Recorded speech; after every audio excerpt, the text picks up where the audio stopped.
Hey folks, all right. This is, I hope, my last video lecture for this semester. Okay, so we're talking about the secret king of the 20th century in the US, Herbert Crowley, and then the not so secret kind of second king, maybe prince. No, also a king, actually. They're both kings. And that would be John Dewey. So both of them, Crowley largely unacknowledged and Dewey acknowledged, are probably the two most important thinkers, at least of the early 20th century in the US. And then I guess Martin Luther King Jr. Would probably be, and I guess maybe Malcolm X would be the most important of the sort of latter second half of the 20th century. So, all right, so let's get to it. Herbert Crowley. So go take a look at your king. Go take a look at your secret king right now. I will just wait while you pull up an image. Yep, I'm still here. So go ahead.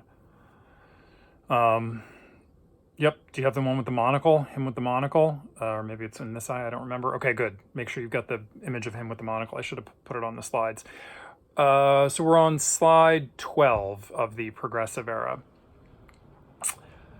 So Crowley, I'm not going to kind of repeat a lot of the details that are in writing on these slides because I've already been talking about Crowley's influence on a number of thinkers, most specifically on Roosevelt. They had a very personal connection, and Roosevelt maybe kind of steals the term new nationalism from Crowley, and the emphasis on Hamilton is very much with Roosevelt. It very much comes from Crowley.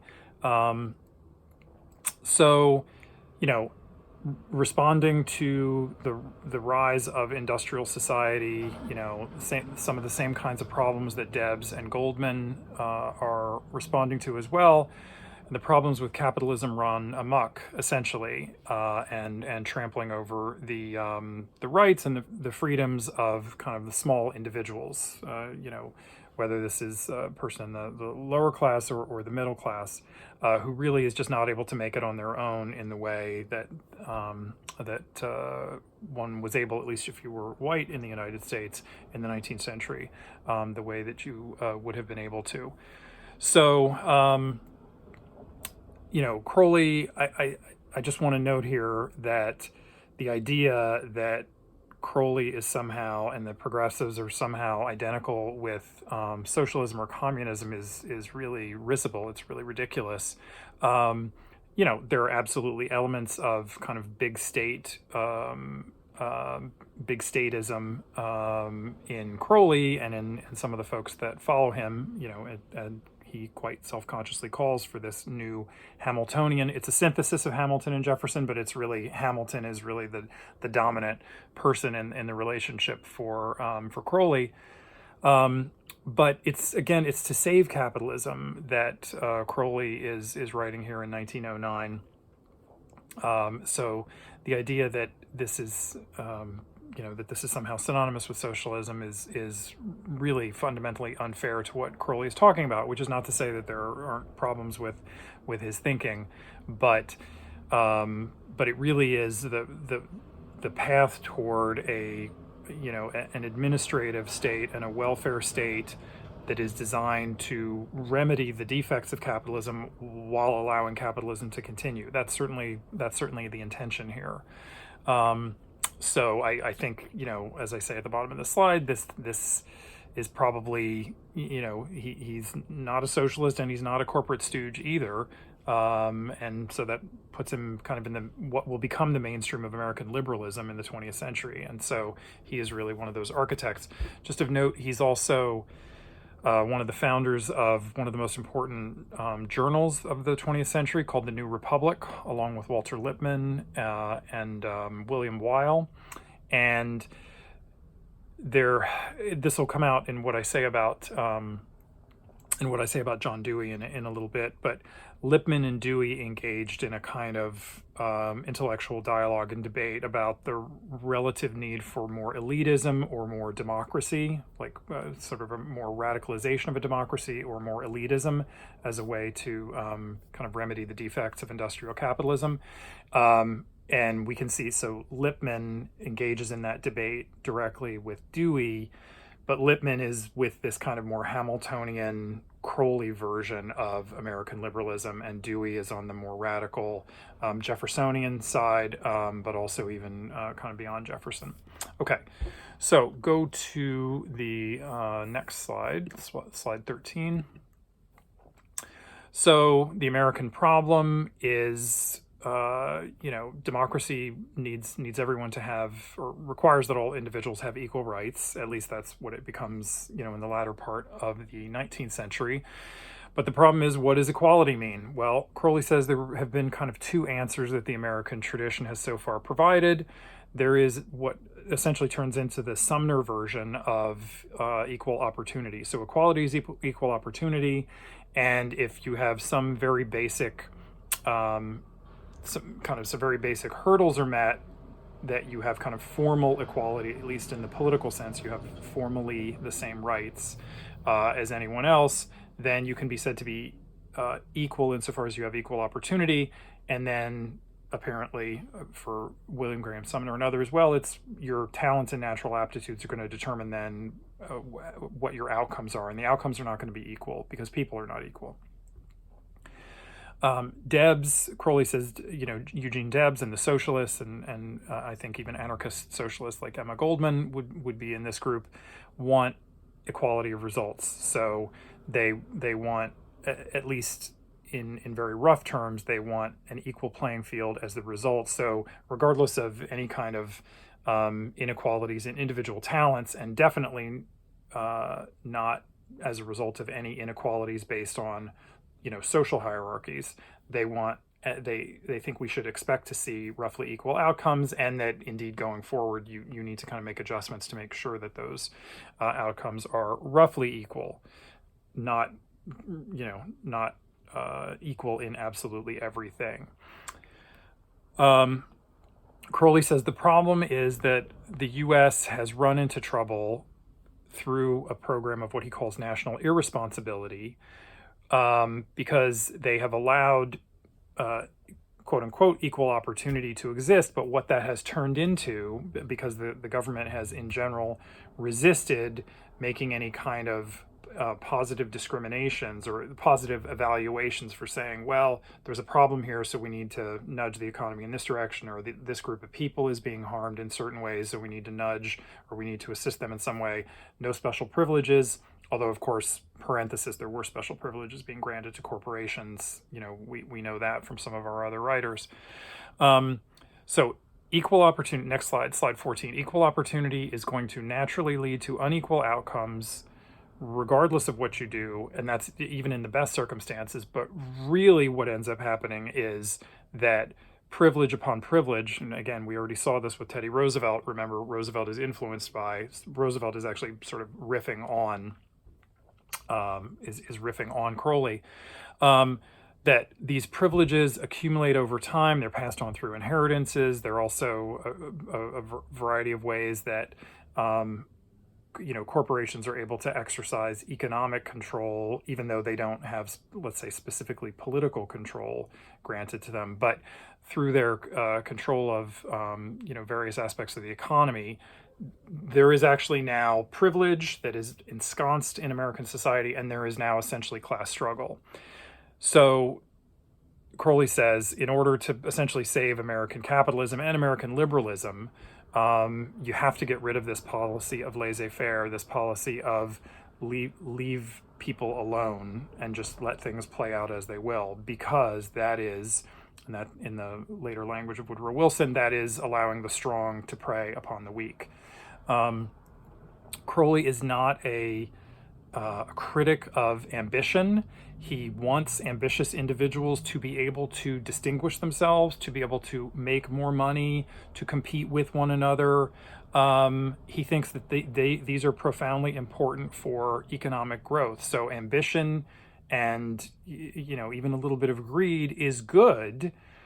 The problem is that we then have to recognize the way that causes substantial inequalities of outcomes, and the way that those inequalities then get turned into kind of hereditary class privilege. And so we need to keep the ambition. We need to keep it in check by making sure that the bad results don't accumulate, pile on top of each other, and make it so that individuals, kind of ordinary individuals, have no real freedom or autonomy at all. So he calls for a policy of Hamiltonian national responsibility. Discriminate wisely, he says. So it is okay for the government to, in the service of protecting Jeffersonian individualism, in order to protect the little person, you have to assume, the national government has to assume some powers to check these large corporate forces. So you need a big government in order to handle big business, in order to protect the little people. So you have to have a national policy. This means, though, that there was always going to be some kind of aristocracy to some extent, but it's important that there is a rotating aristocracy, that it isn't just always the same group of people in power. So it's okay that people are trying to distinguish themselves and trying to sort of climb that ladder. But it's going to take a national policy that addresses these gigantic corporate powers, that is going to make sure that there is some turnover, so that there is actual class mobility, and so that in the main you don't have all of these terrible results filtering down to the mass of the people. Okay, next slide 15. So we just got 3 slides and we'll finish this up. So as I've said previously, Crowley's advice really, it's very influential on the people who become the policymakers and decision makers in the New Deal. So after 1932, Crowley's ideas really are coming into effect. Now, we have a thinker like John Dewey, who is a pragmatist and is the most important democratic theorist, and sort of advocate of more egalitarian democracy in the U.S. in the 20th century, or at least in the first half of the 20th century. So the problem is that democratic institutions, they're not able. So he's trying to address a kind of larger conceptual problem, in a sense, or it's a different conceptual problem, but it's in a way it's a more kind of general conceptual problem with democracy. How can, under conditions of mass society, urban society, how can democratic institutions actually function? How can they specifically take groups of diverse groups of self-interested individuals, right? Who no longer have those mutual ties of affection that were more a part of the smaller societies that they might have come from, in the countryside. How can these people, who are now essentially thrown into mass society, where it's a society of huge numbers, but individuals are more on their own than ever before, and they don't have systems of kind of networks of information, networks of affection, that are going to allow them to reliably process all of the information that is coming at them, to try to actually make smart decisions about how they should live their own lives, but then collectively how they should vote, and so therefore how the society should actually be governed. So Dewey really looks at the problem of information and misinformation and perception and misperception in democracies. I have a note about some of the ways that political scientists still look at this. Brendan Nyan, who's a former colleague of mine in graduate school and is now somewhat famous, has done some really fantastic experiments that show, just in the present, and this was before even Trump became a phenomenon. So I think we've seen the way that information and misinformation has become even more radically a problem, or more apparently a problem. But Nyan, so just I'll make a quick note of this here. So Nyan and his co-author Jason Reifler have this early study, and they've followed on this later, called "When Corrections Fail," that shows how difficult it is for people to sort of get outside their biases in processing political information. And what's really neat about this experiment that they show is even when you try to correct that misinformation and you actually provide good information from a source that the people trust, and this is true of people both on the left and the right, so that this is just Americans in general, they still have not only do they not correct their belief when a trusted news source, if you're on the right, a trusted news source is Fox. If you're on the left, a trusted news source is like the New York Times. Even when a trusted news source provides them a correction to their earlier mistaken belief, they actually double down on the mistaken belief and believe their wrong information even more strongly.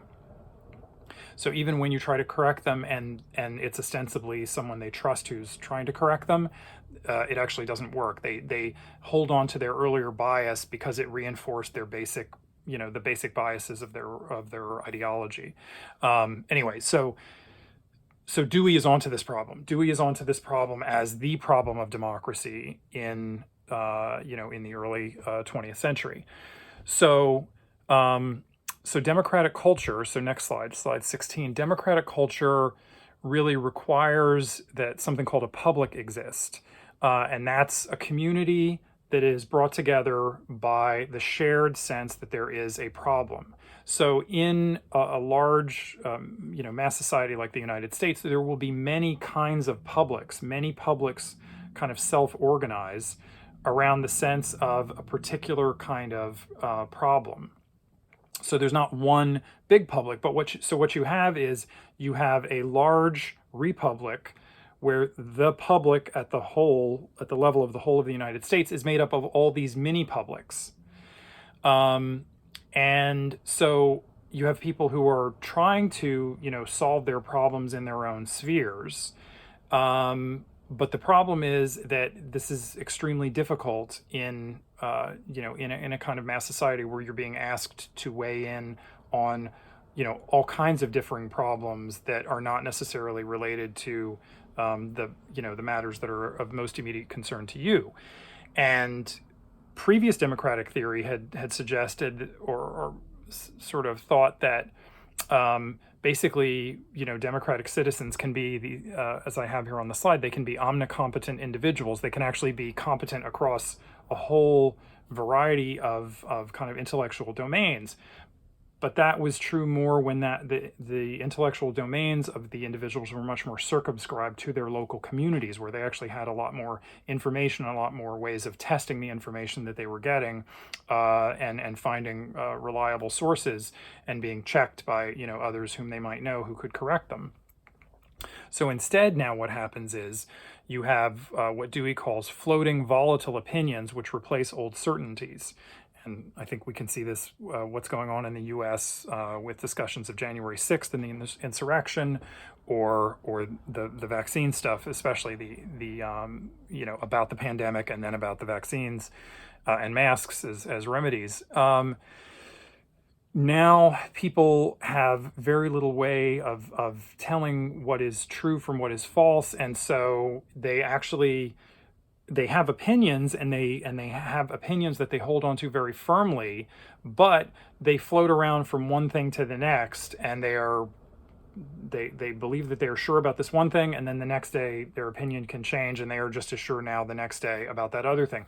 So there is no real stability to opinion, and there's no real rationale to how people are making decisions, and there's no greater rationality to how they're able to sort of make intelligent decisions about the real problems in the world. So Dewey says we have to attend to the issue of the production and the distribution of knowledge. So this is our final slide then for thinking about Dewey. So, okay, so how do we think about knowledge production? Dewey says knowledge has to be related to, in terms of its production, has to be related to the present, but there has to be some kind of narrative connection to the past. We have to be able to contextualize the new information that we are producing, to put it in a narrative so it doesn't become part of one of these floating volatile opinions or floating volatile kind of chains of misinformation or conspiracy theory. This means that information has to be produced, that it has to be truly public. That is, it means it has to be free, like open free speech, but also systematically it has to be communicated. So there has to be real effort in the production of knowledge to make sure that the way that knowledge is circulating, not after it's produced, but the way that it is being produced through essentially free communication. So this is a kind of at a kind of fairly, sort of general or abstract level, but Dewey is talking about communities, kind of scientific communities that are producing scientific truth. So whether this is social scientific truth or whether this is kind of natural scientific truth, it requires organization. And so he would think of, university, departments, producing research as being in the service of this. But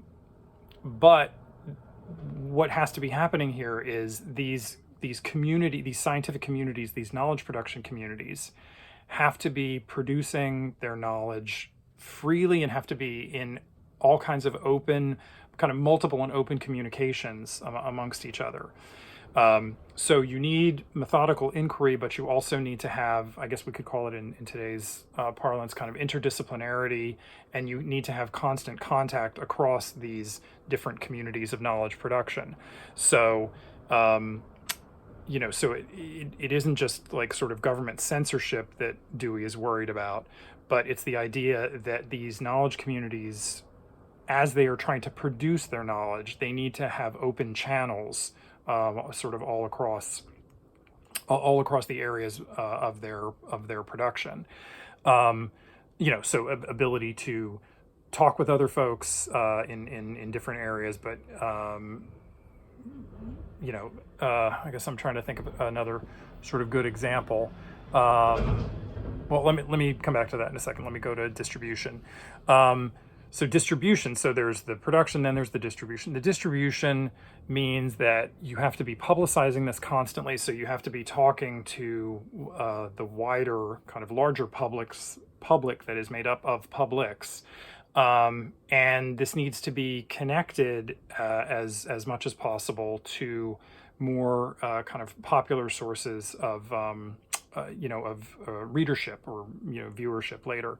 He's talking in an era when people are not watching television because it doesn't exist. But so there needs to be a real effort by these knowledge production communities to translate, and this is something that we still think about and talk about, the translation of knowledge production, need to be able to translate whatever this knowledge is into kind of ordinary language that regular folks can understand and can even respond to and still, maybe challenge in their own way. So, all right, so let me just wrap up to say that, so there's a lot of generality here, and maybe in one of the future lectures I'll try to fill this in a little bit. I think I will be able to make some connections to how we're thinking about sort of the production and distribution of knowledge and information and misinformation around January 6th and COVID that I want us to talk about in the final week of class. So what Dewey finally says, though, is there's not like one easy rule or set of, or checklist or set of boxes to tick off for how to actually do this production and distribution of knowledge that is free, that is open, that is serious, that is public focused, public oriented, that is really designed to give ordinary people the tools to help in the creation of this knowledge, so they feel like they have some part in its generation. It isn't just something that's coming down from above, and so that they have some real say in how that knowledge is then applied. Like that is when decisions are actually being made based on the knowledge that was produced initially in these kind of scientific communities, but which are being done in conjunction with wider publics. participatory research, research that is connected with problems of publics, of the smaller publics. So in a quotation, I didn't actually put this quotation on your slide, but let me just give you this little bit of this line. So Dewey says, democracy, quote, will have its consummation, not consumption. Consumption is tuberculosis, not consumption. Democracy will have its consummation when free social inquiry is indissolubly wedded to the art of full and moving communication. So there is a kind of artistic sensibility, not in the sense of painting, but in the sense of an art of life, in the sense of needing to have a feeling that is the people who are producing and distributing knowledge have a real sense, have an affection for the public, and have a kind of aesthetic sense of how they are interacting with publics, being received by those publics, what they are taking back from those publics, and that there is a kind of sensitivity that is called for. There is not a sense, there is not a series of rules, there is not some simplistic kind of notion of the scientific method as, this, and then, it all unfolds from that. You need people who are attuned to, to making information presentable, to making information that is real and true, but that also speaks to the concerns of ordinary civilians, which means it should also be probably produced in conjunction with those ordinary civilians. So it's a kind of art in that sense, right? Although he is talking about the need for science and scientists to produce real knowledge of the world, there is a need for a kind of art in terms of how that connection or conjunction with the smaller publics and with the wider public that the democratic republic is made of, to how those connections and how those channels of mutual congress, mutual information, going back and forth, how that all works. So this is the kind of sensibility that he is really calling for. And he thinks this is actually what is necessary to revitalize democracy, to make it the case that ordinary people can once again gain some control over their lives by having an intelligent response to the massive social changes that are going on and the massive problems that a large-scale democratic republic has to face. But it starts with this very ordinary stuff, in a sense, because if you can't engage in some real way with real problems and try to address, and this is where his pragmatism comes in. Kind of social and political philosophy is about solving the problems that are in front of you. So you need to know enough about the world to be attuned to what those problems are, and then have some response that takes into account what those problems are and how you might go about solving them, and then can also take into account, counter evidence. If you're trying to solve a problem and it is getting worse, you don't just pretend that it has gone away or that it is someone else's fault or something. So all of these things are the basic problems that the United States seems to be facing and arguably not doing very well at facing in the moment. So, and Dewey's, just to wrap up Dewey's emphasis is opposed to Crowley, and in particular is opposed to Walter Lippmann. So Dewey and Lippmann engage in this discussion about public opinion and the importance of information in the public. Lippmann, who is on the Crowley side, basically says you're always going to need elites who are kind of in a sort of top-down manner telling people more or less what they need to think, because ordinary people just don't have the capacities, not just intellectual capacities, but because of all the things that are going on in their lives, they don't have the attention to really do anything other than be basically misinformed, or to have ideas that are basically false ideas. So you need to rely more on expertise for Lippmann. For Dewey, although in some of what I've said, it might sound like, because I'm talking about, communities of knowledge production that are more sort of on the science side, this is much more democratic science. It's much more about individuals at all levels participating in decisions, all kinds of decisions in the production of knowledge and then in the distribution of knowledge. So the production has to be democratized. The production of knowledge has to be democratized for Dewey. That is not something that is a real focus for Lippmann, because he doesn't think that you don't want to democratize the way knowledge is produced. That's going to lead you to more false opinions and more misinformation. So this is going to be one of the key questions as American representative democracy, moves through the 20th century, is the extent to which elites ought to be sort of sheltered from the democracy and ought to be making decisions. That's, again, a more Hamiltonian thing. Or ought we to be finding ever new means of bringing more voices in? Bringing more voices in. Again, not just democratizing distribution of knowledge, but democratizing how knowledge is actually created in the first place. Okay, so I will close out there. Cheers. See you in person.